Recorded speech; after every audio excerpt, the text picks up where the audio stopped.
we're talking about asymptotes, or in other words, a line which a rational function will approach but never actually touch.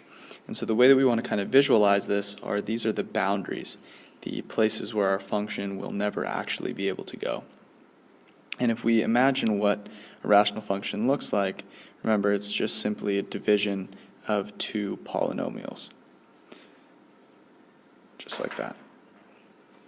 And so we want to consider what are the values which we may never actually reach.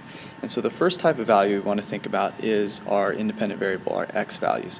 What x values would just not make sense for this function? And so I want you to kind of just think about for a second, if I'm dividing two values, what can I just never divide by? What does not make sense? And from your previous work, you should know that any function or any fraction where I have a divisor of 0 or a denominator of 0, that's going to be undefined. I cannot define what it means to divide by 0. And so that would be a situation where my rational function just isn't going to make sense, right? If my denominator is equal to 0, then I'm going to have what's called a vertical asymptote, because I can never, ever have that x value. It will never make sense on my graph. So a vertical asymptote will be the x values, and I'm going to put values in parentheses because it could have more than one. X values where our function f of x is undefined. What does that mean? What would make this undefined? Well, what we're really saying is what x values will make our denominator, q of x, whatever that polynomial is, equal to 0. Because when the denominator is equal to 0, we will be dividing by 0, and that will simply make it undefined. So for example, if the value of x which made q 0 was -1, well, I could never ever have an x value of -1, and so my function won't have a point, won't be defined anywhere where x is 1, meaning nowhere along this line. There is one caveat to consider, and that is what happens if both my numerator and my denominator are equal to 0. And we've got to be very careful here. This is what's called indeterminate form. Okay, it's not determined. Indeterminate. That's a little messy at the end, but it's indeterminate form. And what that really means is that we just simply can't define it. It doesn't mean there's an asymptote there. It's not undefined. It's not some huge value that we just can't comprehend.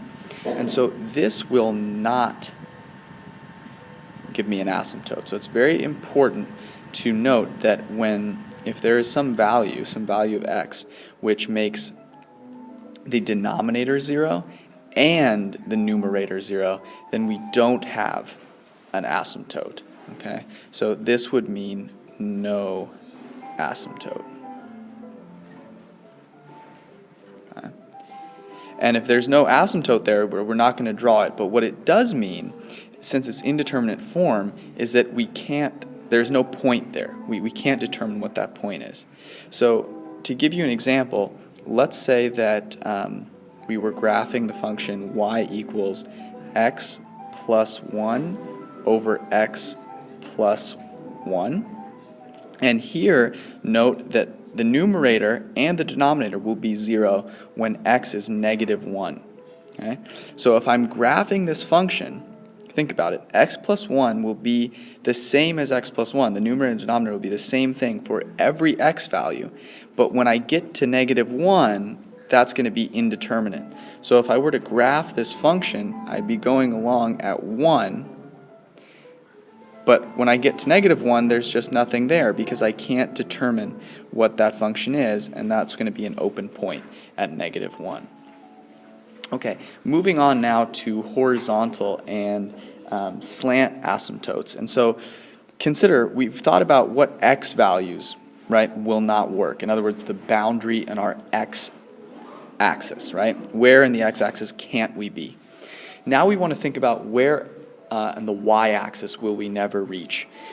And to think about that, right, we're thinking about y values that we'll just never be able to touch, right? And so those are usually our extreme values, right? What's going to happen as our x values get really, really large or really, really, really small, right? Very positive or very negative. Because what might happen is we'll find, hey, that we're getting really close to something, but we're never actually going to touch it. And those are the y values that I will never be able to actually hit or touch. And so what we're saying here is, what is the value? What are the y values? Actually, let me change this. Not y values, but let me say, what is the value of my function, f of x, as x is approaching infinity? Okay? What do I mean by that? Well, as x gets really, really large or really, really, really small, really negative, what is the function doing? And I'm going to put this in absolute value signs because, right, I could talk about as it's getting in the negative direction or getting to infinity in the positive direction. And I want to think about what happens to my function, right? And what we'll find is that as x values get bigger and bigger and bigger, if we're dividing by an x value, so let's just consider the function y equals 5 over x. As x approaches infinity, what's happening? Well, the closer and closer I get to infinity, the bigger the denominator gets, right?